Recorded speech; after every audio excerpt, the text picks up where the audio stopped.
आज अपने लोग उन सभी प्रश्नों को क्लियर करेंगे जो कि हम सभी लोगों के मन में सदियों से उठ रहा है, लेकिन अपने सब लोग उस प्रश्न को क्लियर नहीं कर पा रहे हैं।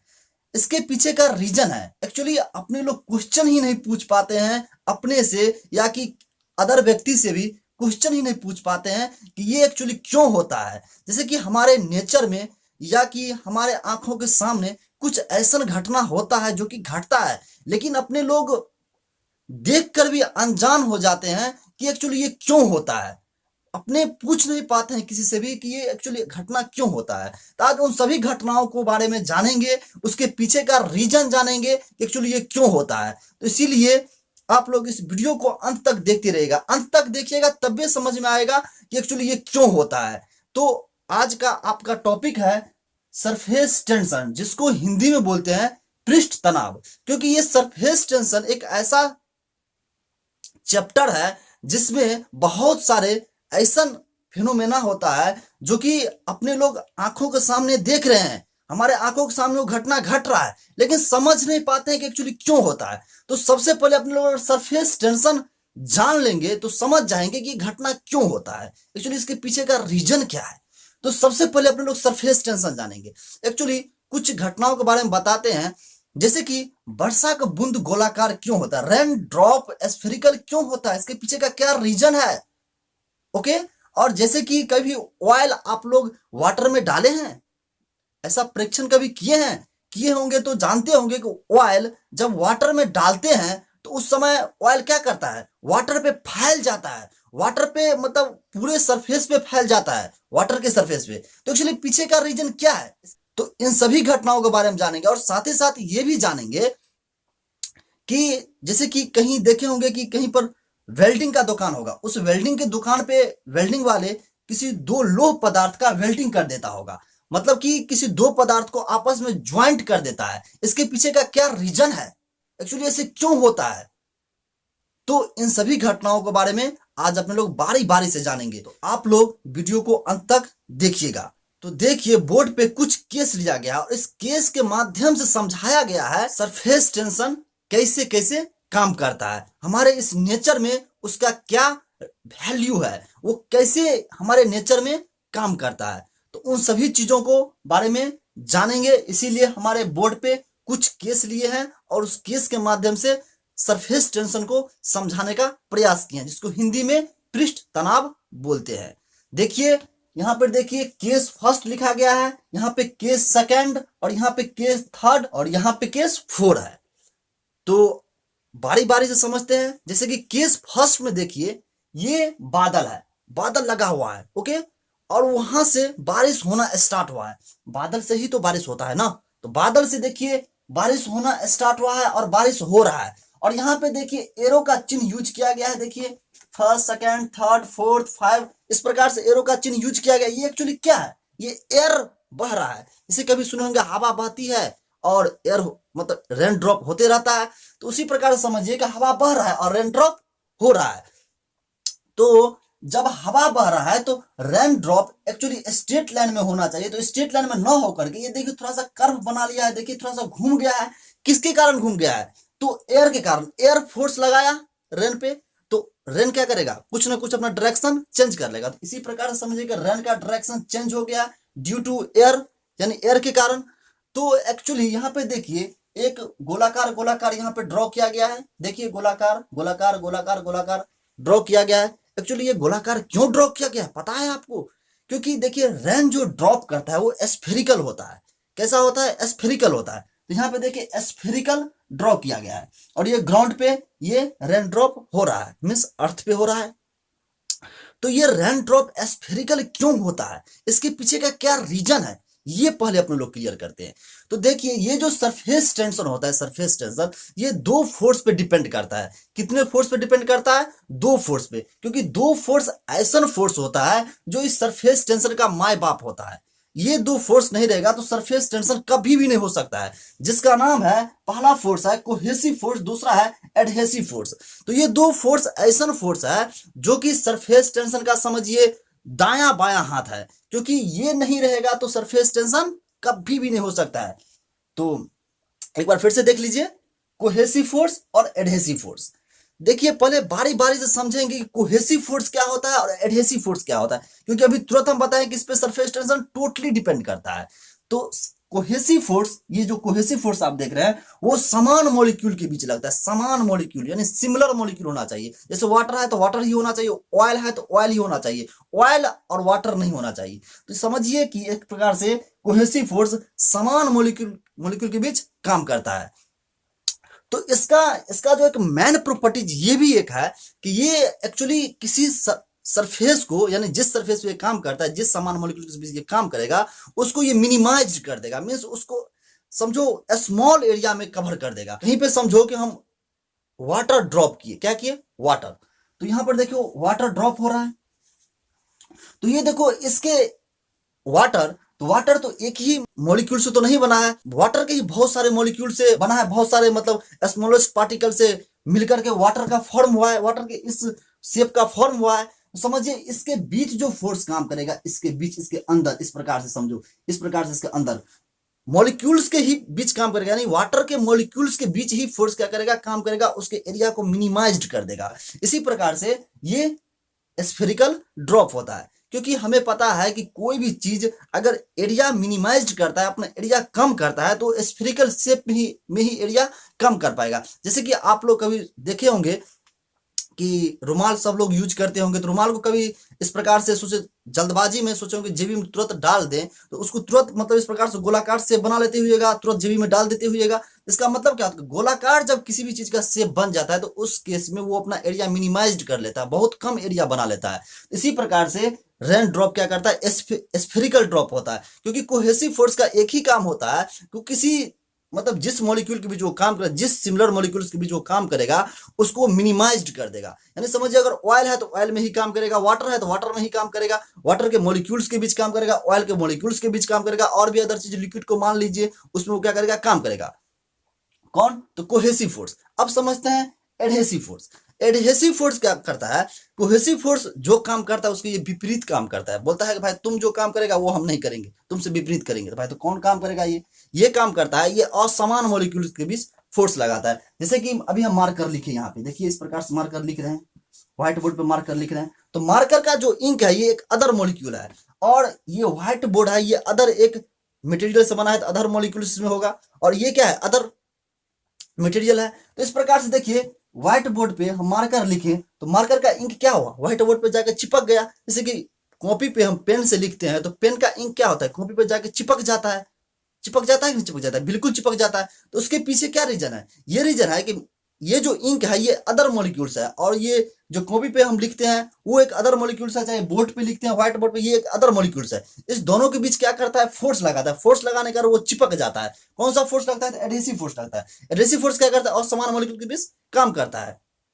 जैसे कि एक और एग्जांपल लेते हैं, जैसे कि थोड़ा सा सोचिए, कभी आप लोग पेंटिंग किए हैं, पेंटिंग के केस में क्या करता है, पेंट करने वाला जो होता है, जैसे घर को पेंट करते हैं, जैसे कि लगाते हैं इस प्रकार से पेंटिंग लगाते हैं, तो पेंटिंग क्या है, इस प्रकार से देखिए पेंटिंग लगाते हैं, तो पेंटिंग क्या है, पेंटिंग एक अदर मॉलिक्यूल्स है, और जिस पे उसको लगाना है, जिस दीवार पे उसको करना है, वो दीवार का मटेरियल अलग है, तो उसका एक अदर मॉलिक्यूल्स है। तो उस दोनों पे ये पेंटिंग क्या करता है, दीवार पे जाकर चिपक जाता है। क्या कभी वो निकलता है, उधरता है, वहां से नहीं हट पाता है। तो यहाँ पर क्या होता है, एक्चुअली मॉलिक्यूल्स डिफरेंट है, यानी पेंटिंग एक अदर मॉलिक्यूल्स और जिस दीवार पे करना है वो एक अदर मॉलिक्यूल्स, तो दोनों के बीच क्या करता है, फोर्स लगता है। कौन सा फोर्स लगाता है, तो एडहेसिव फोर्स लगता है। एडहेसिव फोर्स का काम ही है कि अदर मॉलिक्यूल्स के बीच वो फोर्स लगता है, जिस कारण से उसके एरिया को वो क्या करता है, कवर कर लेता है। तो समझ गए कोहेसिव फोर्स क्या होता है और एडहेसिव फोर्स क्या होता है। ठीक है, इसको मिटा देते हैं। तो ये मिट चुका है। तो उम्मीद करता हूं कि केस 1 बहुत ही अच्छा से आप लोग को समझ में आया होगा। आइए केस 2 देखते हैं। केस 2 यहाँ पे देखिए, यहाँ पे एक फिगर बनाया गया है जो कि एक महिला टाइप व्यक्ति का फिगर है। ये देखिए कहीं बाहर घूमने के लिए गया है, बाहर घूमने के लिए गया है, तो बाहर घूमने के लिए गया तो उस समय एक बार बारिश होना स्टार्ट हो गया, मीन्स रेन ड्रॉप होना एक बार स्टार्ट हो गया, जिस कारण से देखिए ये रेन ड्रॉप हो रहा है। ये देखिए गोलाकार फिगर छोटा छोटा दिखाई दे रहा है आपको, ये समझिए रेन ड्रॉप हो रहा है। और रेन ड्रॉप क्या कर रहा है, एक बार इसके माथा पे पड़ रहा है, तो माथा पे पड़ रहा है रेन ड्रॉप, वो क्या हो रहा है एक्चुअली, ध्यान दीजिए उसके माथा पर, ये समझिए एक प्रकार से इसके पास केस नहीं है, ओनली फॉर ये मतलब विदाउट केस का है। तो विदाउट केस का जो व्यक्ति रहता है उसको क्या बोला जाता है, टकला बोला जाता है। तो इस प्रकार से ये क्या है, विदाउट केस का है। तो देखिए इस प्रकार से ये रेन ड्रॉप होगा, इधर ध्यान दीजिए, ये क्या होगा, एक प्रकार से रेन ड्रॉप होगा। ये मान लीजिए ये इसका कपाल है, ठीक। और यहाँ पे रेन ड्रॉप एक्चुअली होगा, तो एक्चुअली रेन कुछ ना कुछ फोर्स से इस पे अटैक करेगा, किसके, इसके हेड पे आएगा। तो ये एक्चुअली इस प्रकार का फिगर बना लेगा, ध्यान दीजिए, इस प्रकार का चिपला सा फिगर बना लेगा। किस प्रकार का, ये इस प्रकार समझिए झिल्लीदार फिगर हो जाएगा उसका, किसका, तो वाटर का। क्योंकि ये देखिए इस प्रकार से रेन ड्रॉप छोटा छोटा आएगा, एक बाइक उसके हेड पे पड़ेगा तो फोर्स लगेगा, फोर्स लगने के कारण उसके कोहेसिव फोर्स को वीक कर देगा। क्योंकि हमको पता है कि रेन ड्रॉप अगर हो रहा है स्फेरिकल तो उसके बीच कोहेसिव फोर्स लगता है। तो कोहेसिव फोर्स के कारण रेन ड्रॉप क्या करता है, अपना एरिया को मिनिमाइज करके रखता है, जिस कारण से वो स्फेरिकल शेप का फॉर्म कर लेता है। ओके और ये स्पेरिकल शेप जैसे ही उसके हेड पे पड़ेगा तो हेड पे भी एक फोर्स लगेगा, जिस कारण से उसके कोहेसिव फोर्स को वीक कर देगा। और जैसे ही कोहेसिव फोर्स वीक हो जाएगा तो वो झिल्लीदार फिगर बनाकर समझिए इस प्रकार से वो वाटर नीचे गिर जाएगा। इस प्रकार से वाटर क्या हो जाएगा, नीचे गिर जाएगा। जैसे कि थोड़ा सा सोचिए, रेन ड्रॉप स्फेरिकल होता है ग्राउंड पे मींस अर्थ पे गिरता है, तो स्फेरिकल क्यों नहीं रहता है, स्फेरिकल में ही उसको रहना चाहिए। वो क्यों मतलब इस प्रकार से का फॉर्म कर लेता है, इसलिए कर लेता है जैसे कि वो ग्राउंड पे गिरेगा तो ग्राउंड भी उस पर एक फोर्स लगेगा, अट्रैक्शन बल लगाएगा, क्योंकि अट्रैक्ट करेगा तो बल लगेगा न्यूटन के थर्ड लॉ के अनुसार। क्योंकि जितना फोर्स है बल से वो अर्थ को मारेगा तो अर्थ भी उतना ही फोर्स उस पर लगाएगा, जिस कारण से कोहेसिव फोर्स, ये देखें कोहेसिव फोर्स को वीक कर देता है। तो इसीलिए क्या करता है, फॉर्म कर लेता है अर्थ पे। उम्मीद करता हूं समझ में आ गया होगा। तो वही चीज यहाँ पे मैं समझाने का प्रयास किया हूं। यहाँ पे उसके हेड पे लिक्विड आया और लिक्विड हेड पे आया, वो स्पेरिकल शेप को खो दिया, वो ओनली फॉर किस शेप में आ गया, इस प्रकार के शेप में आ गया और वो नीचे गिर गया। और नीचे गिरने के बाद वो क्या, एक लिक्विड के पूरे टोटली लिक्विड का फॉर्म कर लेता है, वो स्पेरिकल शेप को खो देता है। ओके तो आइए केस तीसरा समझते हैं। अभी तुरंत मैं प्रश्न आपसे किया था कि कहीं वेल्डिंग दुकान पे आप देखते होंगे कि वेल्डिंग वाला क्या करता है, ये किसी दो लोह पदार्थ को आपस में ज्वाइंट कर देता है, आपस में जोड़ देता है। इसके पीछे का क्या रीजन है आप लोगों को नहीं पता होगा, मैं उम्मीद करता हूं। तो आज मैं उस प्रश्न को क्लियर कर दूंगा। ओके देखते रहिए आप लोग अंत तक वीडियो। देखिए ये केस तीसरा में वही लिया गया है, दो लोह पदार्थ है फर्स्ट और सेकंड। तो इस फर्स्ट और सेकंड को हमें कैसे ज्वाइंट करना है, तो इसके लिए वो मतलब दुकानदार क्या करता है, एक मतलब लोह का छड़ रखा रहता है, उसको क्या करता है कि इतना हीट देता है, इतना हीट देता है, जिस कारण से वो एक लिक्विड में चला जाता है। तो हमें यहां से एक कॉन्सेप्ट पता है, आपको नहीं पता होगा तो ध्यान में रख लीजिएगा कि जो ये सरफेस टेंशन होता है वो टोटली टेम्परेचर पे डिपेंड करता है। किस पे डिपेंड करता है, टेम्परेचर पे डिपेंड करता है। तो भाई जब टेम्परेचर पर डिपेंड करता है तो किस प्रकार का इसके बीच रिलेशन होता है, तो इसके बीच इनवर्सली प्रोपोर्शनल का रिलेशन होता है, मीन्स विथ कर्मानुपाती का रिलेशन होता है। जैसे कि surface tension is inversely proportional to the temperature का होता है। जैसे अगर सरफेस टेंशन बढ़ा तो भाई टेम्परेचर क्या करेगा, घट जाएगा। टेम्परेचर बढ़ेगा तो सरफेस टेंशन घट जाएगा। ओके भाई तू बढ़ो मैं घटता हूं, या मैं बढ़ूंगा तो तुम घटो, इस प्रकार का रिलेशन होता है। तो वो लोह पदार्थ को क्या करता है कि हाई टेम्परेचर देने से उसको सरफेस टेंशन, उस लोह पदार्थ का जो सरफेस टेंशन होता है उसको वीक कर देता है। तो वीक हो जाता है, जिस कारण से जैसे कि दो लोह पदार्थ को जोड़ना है, थोड़ा देखिए इस प्रकार से दो लोह पदार्थ को यहाँ पर क्या करना है, मुझे ज्वाइंट करना है, इसके बीच कुछ ना कुछ शेप है, तो को हमें क्या करना है, भरना है। तो जिस कारण से उसको लोह पदार्थ को लिक्विड के शेप में ला करके इस शेप को क्या करता है, इस प्रकार से डाल देता है इस शेप में, या इसके चारों बगल क्या करता है, डाल देता है, जिस कारण से ये दोनों लोह पदार्थ आपस में ज्वाइंट हो जाता है। और दुकानदार देखते हुएगा, जिस समय आप वेल्डिंग कीजिएगा उस समय दुकानदार आपको क्या बोलेगा, कभी इसको मत छूइए, इसको भी मत ले जाइए, इसको थोड़ा देर ठंडाने दीजिए, इसको थोड़ा देर मतलब कोल्ड होने दीजिए। तो इसके पीछे का रीजन ये है कि इसलिए वो बोलता है कोल्ड होने देने के लिए, क्योंकि उस समय टेम्परेचर को उसको लो करना है। क्योंकि जिस समय गर्म रहता है, हॉट रहता है, उस समय टेम्परेचर हाई रहता है, जिस कारण से सरफेस टेंशन वीक रहता है। और जब टेम्परेचर लो हो जाएगा तो सरफेस टेंशन हाई हो जाएगा, जिस कारण से ये पूरे सॉलिड का फॉर्म कर लेगा। इसीलिए दुकानदार बोलता है कि इसको थोड़ा देर ठंडाने दीजिए। आ गया समझ में क्यों बोलता है ठंडा नहीं दीजिए, क्योंकि उसको सरफेस टेंशन को हाई करना है और टेम्परेचर को लो करना है। तो उम्मीद करता हूं कि केस तीसरा भी आपको बहुत ही बेटर से समझ में आया होगा। आइए केस चौथा देखते हैं। अभी आप लोग से मैं तुरंत प्रश्न किया था कि जब हम ऑयल को वाटर में डालते हैं तो ऑयल क्या करता है, पूरे वाटर पे फैल जाता है, पूरे वाटर पे फैल जाता है ऑयल को ही। क्या आप मतलब मिट्टी तेल को भी डालिए तो वो भी फैल जाएगा, आप मतलब पेट्रोल को डालिए वो भी वाटर पे फैल जाएगा, आप डीजल को डालिए वो भी क्या करता है, वाटर पे फैल जाता है। इसके पीछे का क्या रीजन है, क्या लॉजिक है? मन में तो प्रश्न आप लोगों को बहुत उठता होगा, क्या जब कोई बता दे हमें, लेकिन आप लोग प्रश्न कभी किए ही नहीं होंगे किसी से, तो कैसे कोई बता पाएगा। तो इसीलिए आप इस वीडियो को देखिए, ये प्रश्न भी मैं क्लियर कर देता हूं।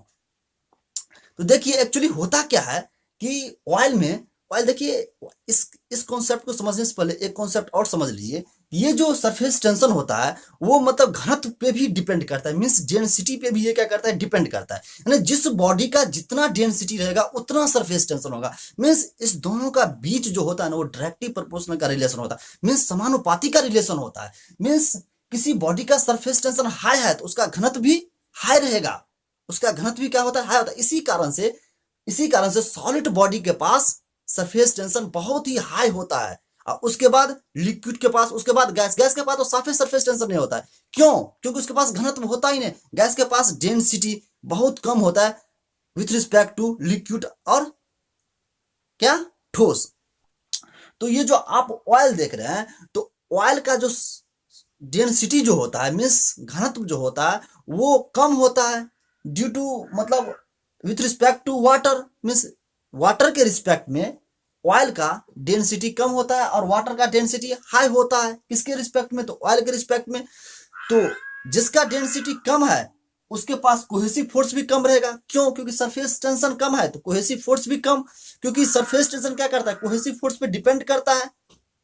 ओके, तो इसी कारण से कोहेसिव फोर्स कम होने के कारण ये जो ऑयल है वो वाटर पे क्या करता है, फैल जाता है। क्या करता है, फैल जाता है। वो एक स्फेरिकल सरफेस का नहीं रह पाता है।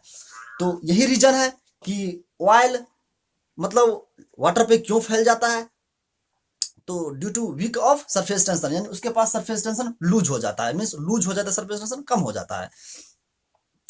तो अगर यहाँ पे हम मिट्टी तेल डाल दें, अगर यहाँ पे हम पेट्रोल डाल दें, यहाँ पे डीजल डाल दें, तो वो भी क्या करेगा, पूरे वाटर सरफेस पे फैल जाएगा। वो एक ही शेप का ग्रहण नहीं किए रहेगा, पूरे फैल जाएगा, पूरे सरफेस पे फैल जाएगा, क्योंकि उसके पास भी घनत्व क्या होता है, कम होता है। तो सरफेस टेंशन भी कम है, और जब सरफेस टेंशन कम है तो वाजिब बात है कोहेसिव फोर्स बहुत ही कम रहेगा, क्योंकि सरफेस टेंशन कोहेसिव फोर्स पे ही डिपेंड करता है।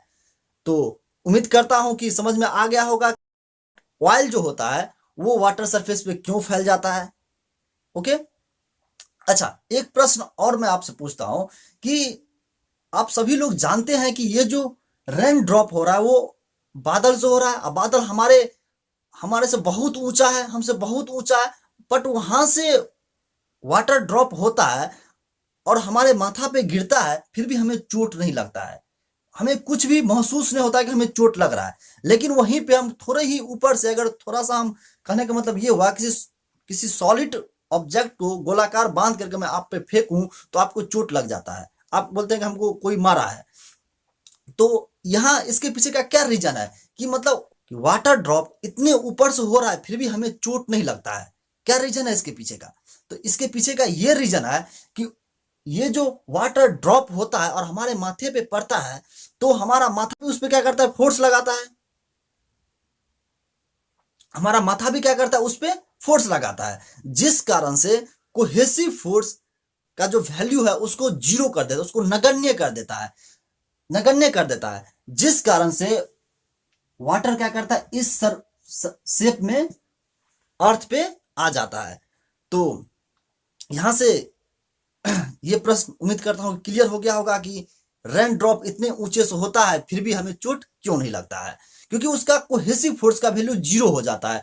क्यों जीरो हो जाता है? क्योंकि हमारा हेड भी फोर्स लगाता है न्यूटन के थर्ड लॉ के अनुसार, क्योंकि वाटर जितना फोर्स से हम पे अटैक करेगा उतना ही फोर्स हमारा हेड भी लगाएगा उस वाटर पे, जिस कारण से कोहेसिव फोर्स का वैल्यू जीरो कर देगा।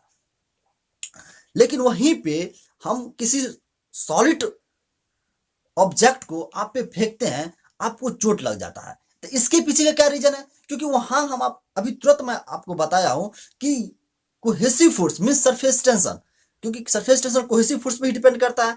तो सरफेस टेंशन मैक्सिमम सॉलिड में होता है, उसके बाद लिक्विड में होता है, उसके बाद गैस में होता है।